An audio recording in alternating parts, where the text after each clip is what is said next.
Welcome to the channel. Thank you everyone for tuning in. Now in today's video, this will be the first ever bracelet review that I do on this channel. And the reason is because I bought myself a new Seiko in the Black Friday sales.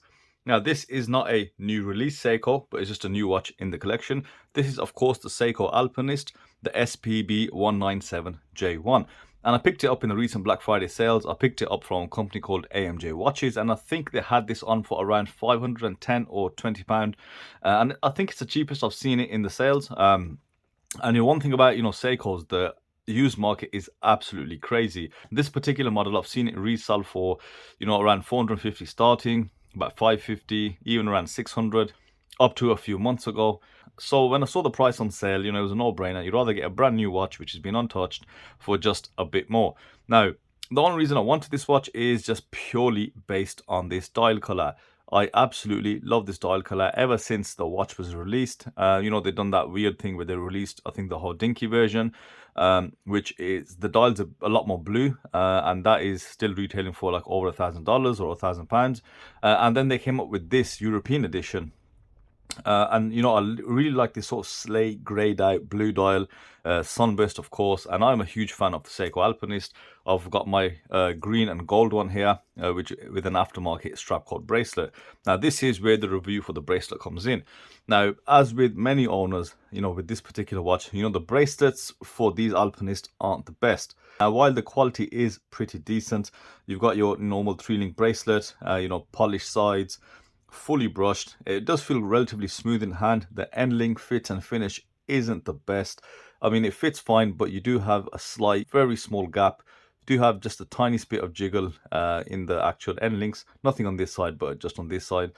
It's the actual overall fit, and that's due to the clasp. I mean, thankfully, this bracelet does come with female end links, which makes a massive difference. Yeah, it does feel good on wrist. However, someone with a wrist like myself, which is 6.5 inches, becomes a very awkward size in this bracelet. And the same observation is, what I've heard is from the Saab series as well. It's this silly 2 micro adjustment clasp that Seiko use. But unfortunately, that sizing just isn't right. It's either just a little too tight or just a little too big. Now, why am I doing a review on the bracelet? Well, because when I go back to my Saab 17, I already got the bi-color Jubilee style bracelet. And, I didn't want a Jubilee style bracelet for this watch. I wanted something different. This watch, the bracelet, is very substantial. It's quite thick in comparison to the watch. But since then, they have upgraded their Jubilee style bracelets, and they've got something called a Super Jubilee, which I might actually consider, because this bracelet, is quite thick. So I went over to the website, and prior to that, I went on YouTube because the bracelet I wanted to look at was this one. This is called the Asteroid bracelet. Now, I went on YouTube. I think I saw a review, but it was on a different watch, and there's no real reviews for this particular bracelet on this exact watch. So I thought, what, let's just take the hit. Let's just buy the bracelet, because in the pictures it did look okay. Then I thought I'd see what I feel when it gets here. I put it on watch, and of course make a review based on that. Now, the bracelet itself is really well built. Strapcode make some of the best bracelets. They have improved, since they started making the first Saab bracelets. They now have got kind of thinner links, and they provide really great quality. You've got premium features like screw-in links. You've got really nice milled clasps, and end links are all solid, milled to perfection. So before I put the bracelet on the watch, let me give you some specifications on the bracelet, some dimensions to be exact. So this bracelet has a very nice taper. That is one of the things which attracted me to this bracelet. It starts at 20 millimeters and goes all the way down to like 15.8 towards the clasp, and then goes up to 18 mil at the clasp. Now, there was a couple of negatives on the reviews, but I can see why, because if you look at the other bracelets, that's a much bigger clasp, and one of the comments on there was the clasp was too thick, perhaps on the previous versions, but on this particular Asteroid bracelet, the clasp, as you can see, is much thinner. It's a much nicer clasp. In fact, the dimensions for the clasp, you've got a 40 millimeter length on there. Now, fully closed, the clasp goes to about 8.3 mil thick. You've got 6 micro adjust, so it still retains that functionality. You've got a V lock on the front, flip lock, twin pushers, and milled internals, of course. And that clasp, the top side, has been formed perfectly. This one comes with a fully brushed surface. So on those bevels, on the side of the clasp, they are fully brushed. Now, the only criticism I've got of this clasp, and I have it on the other clasp as well, is, you know, it doesn't really press. Like, I'm applying a lot of pressure, and that's when it presses. So the best thing is really you've got to hold the pushers and then secure it. And yeah, there you go. But in terms of the bracelet, I think the thickness of the links, they have gone down to 3.3 mil. Now, why the Asteroid? Well, it does look like a Jubilee, but they have done some differences. First and foremost, if you look at the outer links, the links on either side of those center links, you'll find a fully brushed surface. You'll find faceted links rather than curved links. So, and I think that's a really great touch. It straightens the links out, gives them a squared off appearance, and you've got 3 facets on the top side of the link. Fully brushed, of course, gives you some really nice light play, light reflections and angles. And the center 3 links are fully polished, but they are curved, rounded.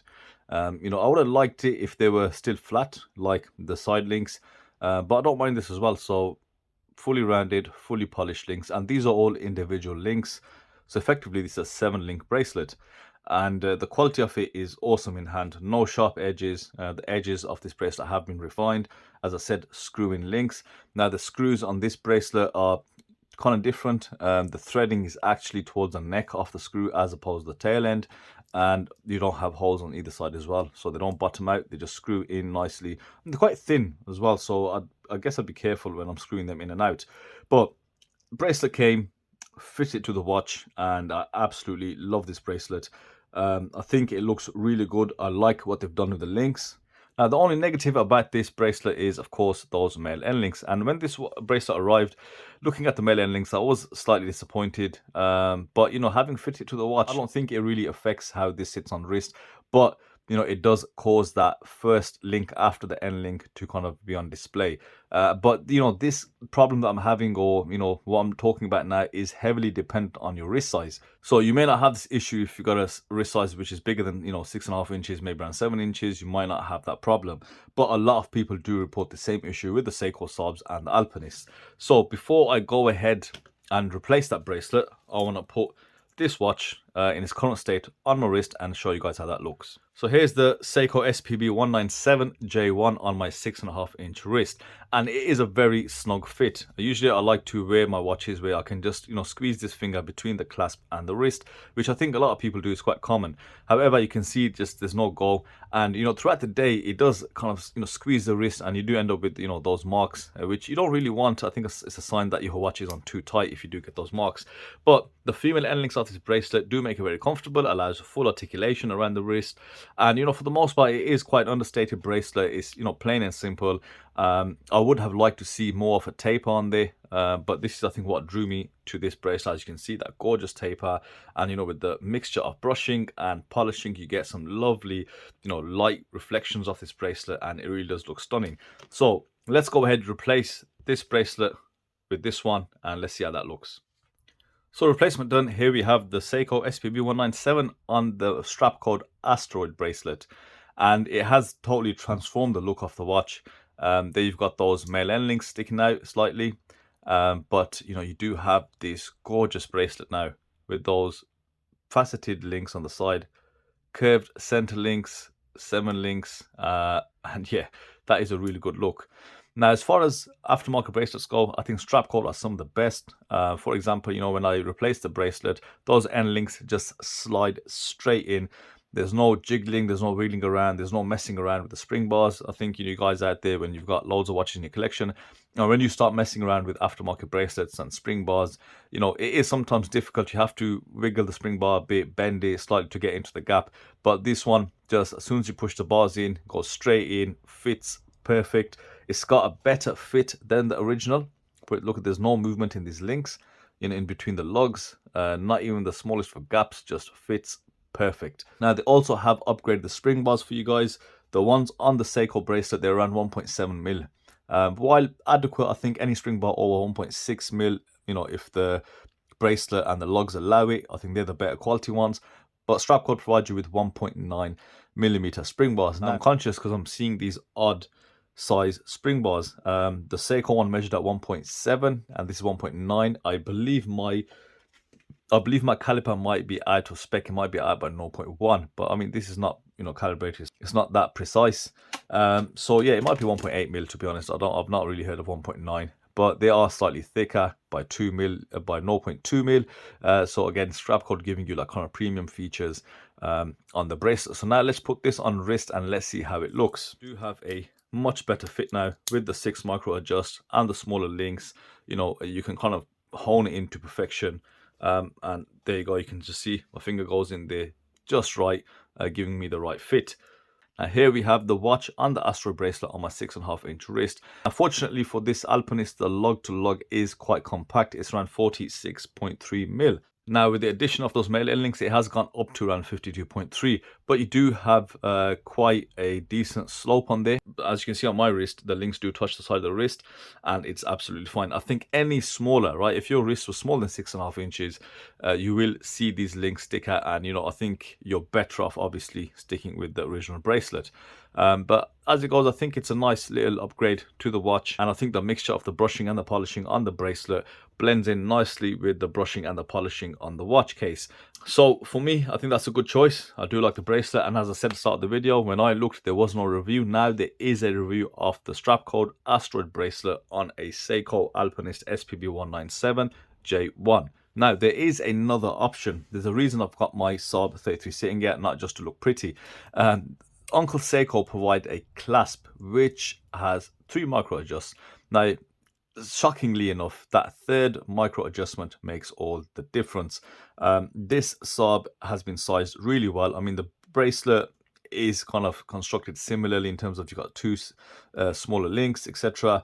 And you know, have the same issue with this bracelet, that it's just a bit too short. However, with the Uncle Seiko clasp, with the 3 micro adjusts, it does make all the difference, where it's a lot better. Now, this bracelet is from Uncle Seiko as well.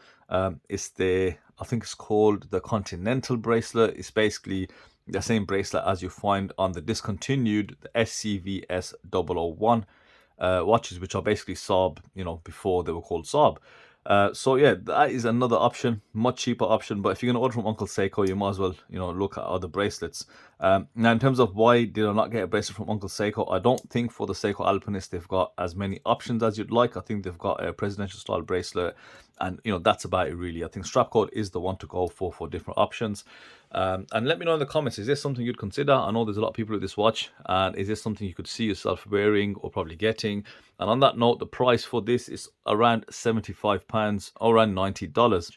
So that's it from me today, guys. I hope you enjoyed that, and let me know your thoughts in the comment section below. And like always, I'll see you in the next video.